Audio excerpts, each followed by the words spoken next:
Thank you for joining us for DreamBox Learning. Hopefully you guys are excited as we are. We're super excited. We love DreamBox. My name's Ian McLean. I'm an instructional program leader with the Halton District School Board. In my portfolio, have learning with technology, so DreamBox falls into my portfolio as well as... I'm Kristen Marshall. I'm also instructional program leader with the board, mostly for math. K-8 numeracy is my portfolio, but DreamBox also falls under that because it's got so much math in it. Mm-hmm. It is a math program for students here. So we're going to start with the why of the DreamBox. So why did we choose as a board DreamBox versus some of the other applications that are out there? Because it's varied. There's tons of different ones out there, but we believe DreamBox, just off the top, aligns really well with the program that's already happening in the classroom for the students. So it's a great extra practice piece because it's similar to what students will be seeing in the classrooms. So that's number one why we started with it. But secondly, because the models that we're using in kindergarten and grade 1 classrooms are the same models that DreamBox uses. So DreamBox doesn't just ask a student to add 2 plus 3, what is the answer? DreamBox asks students to manipulate, what is 3 plus 2? Add 2 more to find out 5. How could you find out 5? Is it 4 and 1 more? Is it 3 and 2? Awesome. And then as the thinking progresses, so do some of the models. And here is a number line. And this number line has increments on it, but a student here has chosen to jump by 3. DreamBox heavily supports the use of number lines as a way to track thinking. So teachers, as well as we're doing number talks, which maybe you were down in the other session about that, but number talks, as we're doing those more and more in our classrooms, we are modeling student thinking on the board, and when they're in DreamBox, they're able to replicate some of that thinking and apply their learning. So that's a huge, huge reason. And as we get into some of the multiplicative thinking, we move on to some open arrays and different ways to model our thinking. And then we have some strategies.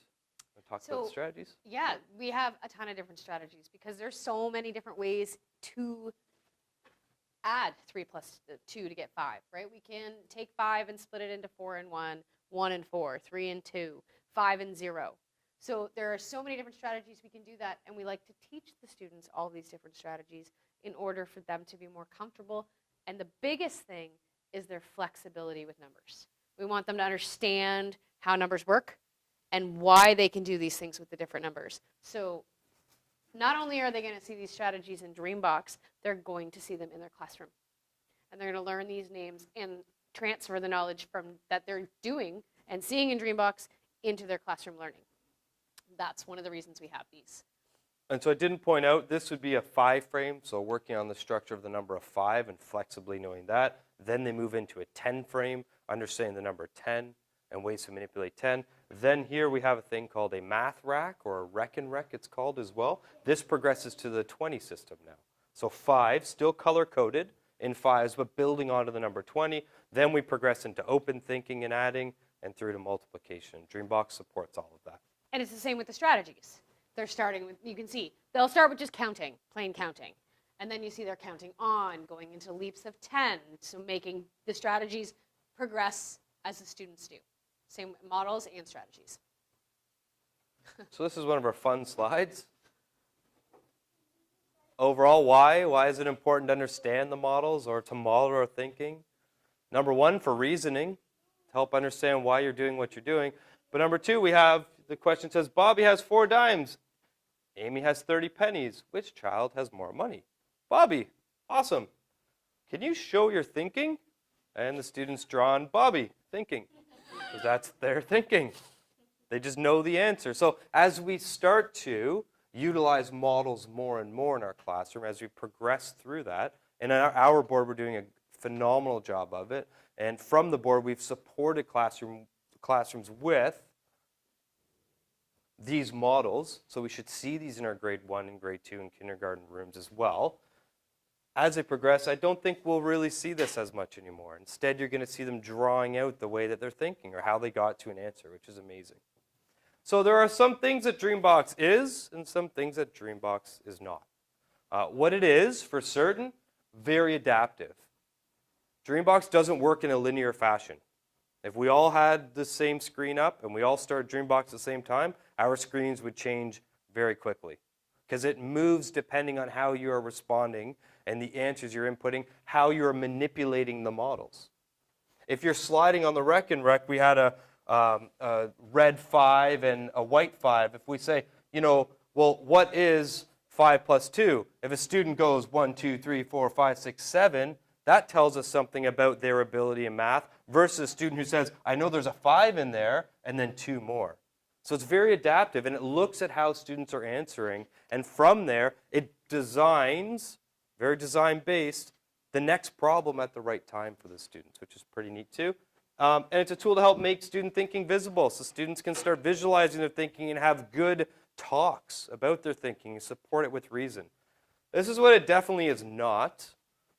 It's not our mathematics program in Halton by any means. By any means. Our teachers know a lot more than the program knows. And they're doing a phenomenal job in Halton at teaching mathematics. DreamBox helps with the teaching. It supports the teaching that's already happening. It's definitely not a customizable tutor, which Kristen and I, in facilitating learning for all grade 3 and 4 teachers this year in our board, we had a bit of resistance because teachers do know the students best. They spend a lot of time with them. And teachers do really want to say, I'm teaching multiplication. I want everyone to do multiplication. That's kind of what some of the competitors do, that everyone sits at the same level. DreamBox, you can't customize it because everyone's on a different path. A student could be far gone in multiplication, and that's great, and they could be working at another grade level. That's awesome. But all of a sudden, they come back and do something different. DreamBox continually, like a cycle, continually gives them opportunities to progress. So it's not customizable yet. But in September, they're coming out with something where we can maybe design a couple lessons for kids. It's definitely not a set it and forget it tool.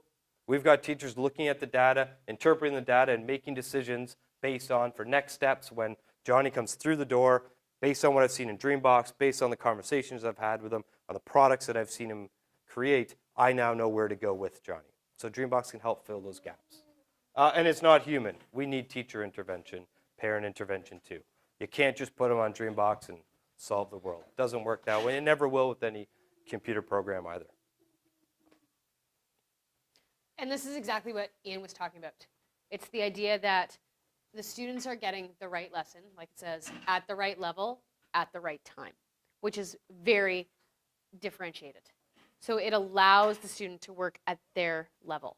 So even in September when those customizable things come out, it's still going to be, even if I say, oh, I want all my students to work on multiplication, it's going to be multiplication. The lesson they get will be at their level. So that's really important because we don't want to be throwing different lessons at students if they're not ready. And then there are some students that are ready to go further. So DreamBox lets them do that. And that's the nice part about the intelligent adaptive learning. Then we get questions like, well, what if parents help at home? Even if that happens or somebody, the older brother or sister gets into the account, plays everything, what happens is when they go back to school and try it again by themselves and they can't do it, DreamBox takes them back. So it takes them back to where they were. That's the great part about it, this adaptive piece, is that it doesn't matter if somebody helps them out one night. When they go to try it on their own again, it's going to take them back because DreamBox recognizes they're not ready. And that's why we choose this program, because it's not linear. A lot of other programs, if someone helps them or somebody else gets into their account and does it for them, what'll happen is it just completely lets them continue on. And now they're stuck because they can't do it. Oh, it's totally fine. And that's why we choose this program, because of that adaptive piece. Even if they need to, it will go back. And somebody can sit and help them go through it sometimes, because teachers do that. When they're really stuck, sit and teach and go through. But it will take them back so that they can progress at their own speed. So there are 2 learning environments currently. This one here is the primary learning environment. Very primary focus, very nice music, soft and easy to go. Awesome. It's got some bunnies and so on and so forth. It's got a little carnival. Because this is game-based learning, they do get points and awards for doing good math, and it's lots of fun and celebrate, which is great. So in the carnival, there are games that they can play. They're all math-based games. Some students don't realize that, but they're all math-based, which is great. So they're continuing to learn math, but they can choose their path.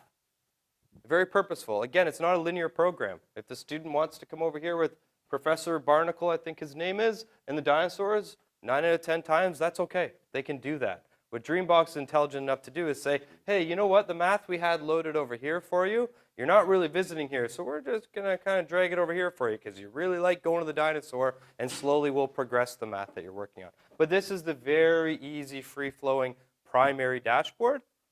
And then we move on to the junior learning environment. A little bit different. You can see all the different cards that'll come up. And again, it comes up with what they need to work on.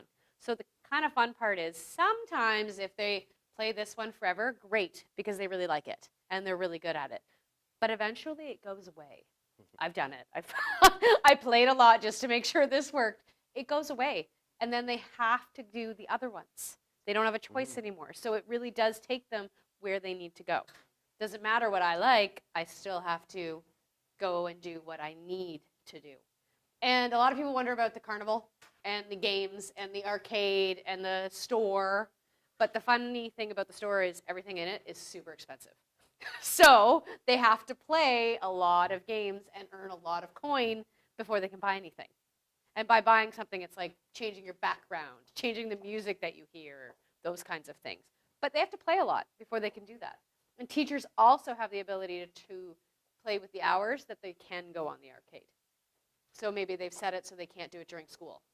And it's like only a weekend thing, so they can't be in it as often as they would like. The other thing is you have to play a lot for a game to come up. You have to play a lot of lessons. Again, I tried. I'll play a lot of lessons before a game will come up. Because a lot of people worried about, oh, they're just going to play in the arcade all the time. Not with this new setup. With the new setup, it's lesson, lesson, lesson, lesson, lesson. Oh, look, here's a game. And you get one game, then you have to do a lot more of the lessons. And I think the key word there is we want students to play DreamBox. Yeah. We don't want them to have to go on DreamBox. They're going to learn by playing, but we want them to play. It's game-based learning. We want it to be a fun environment.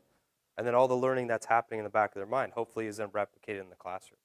And so when they're in the classroom and they're answering challenging problems or doing open-ended problems, they have something to attach to it based on what they've seen.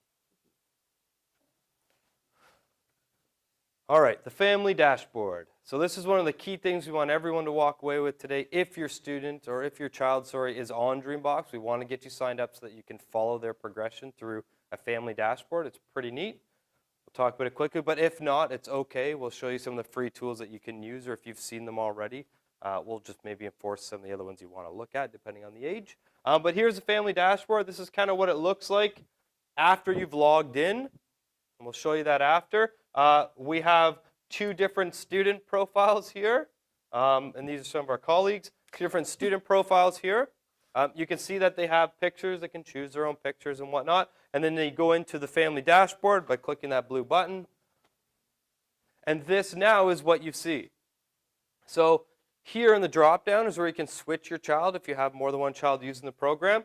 You can now look at data over the last 7 days, last 30 days, or the whole year, or even last year.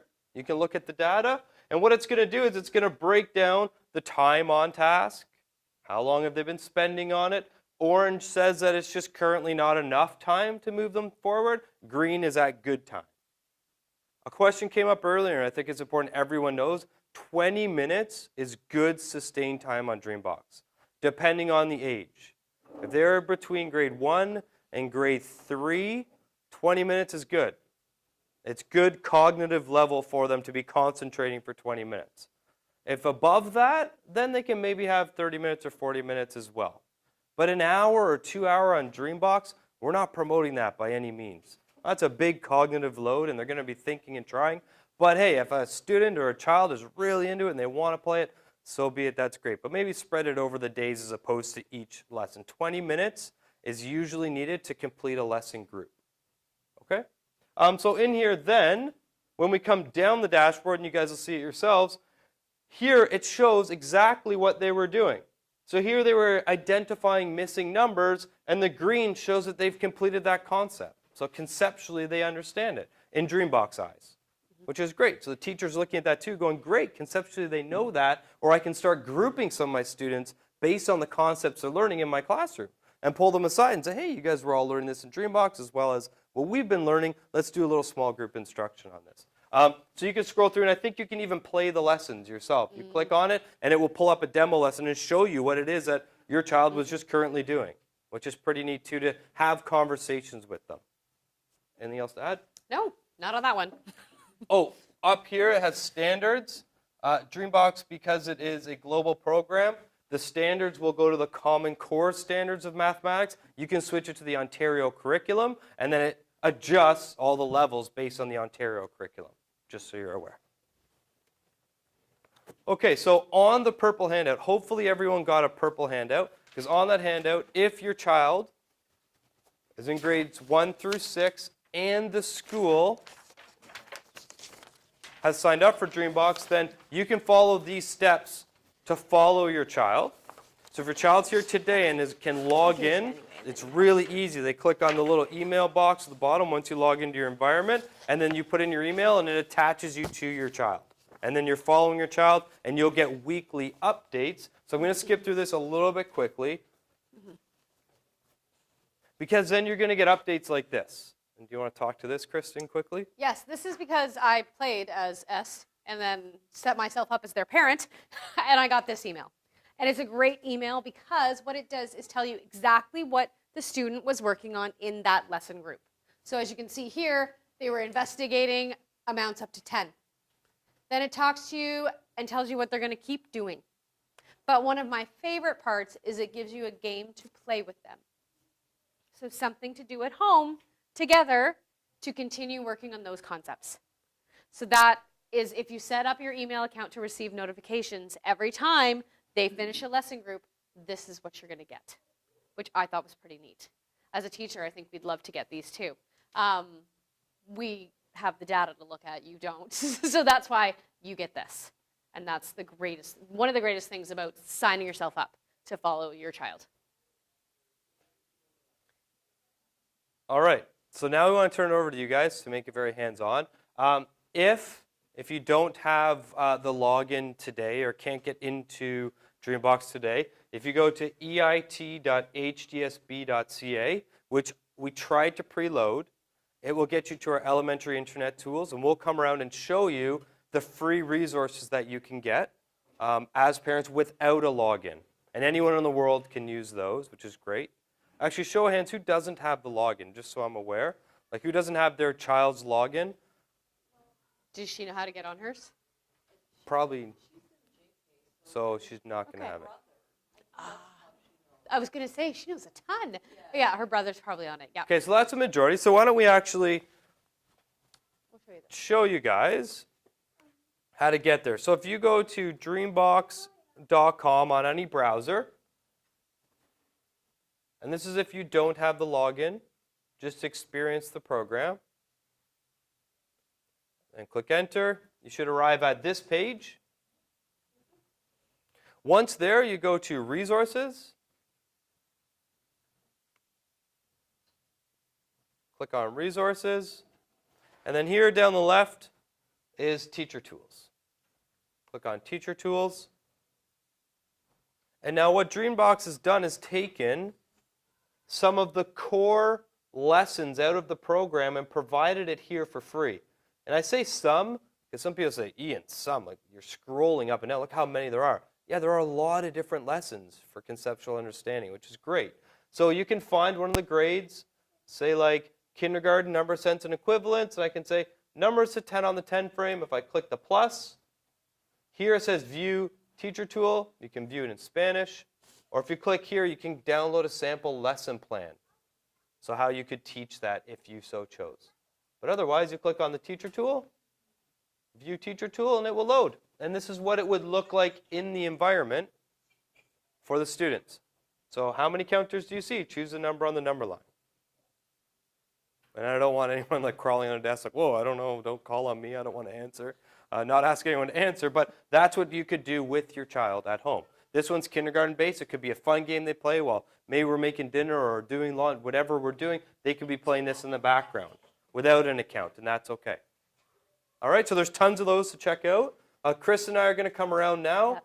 answer any specific questions you have, or help you get connected to your child's account. And if okay, you're, so raise your hand. Yep, Yeah, go ahead. if your child's not with you and they do have an account, when you go home, you can still have them log on to their account and sign up for the email that way, just using the instructions on the purple sheet. On the purple sheet. Absolutely. And yeah. one thing else, sorry, everyone can get a bracelet, a pencil, a sticker. Please help yourself. They're here. And then after, before, in about 10 minutes or less, we're going to draw to give away headsets or iPad covers as well, or bags. Okay, so if you need to leave and then like come right back at the end, please do. Or if you need to leave early, let us know. Otherwise, raise hands. We're here to help you.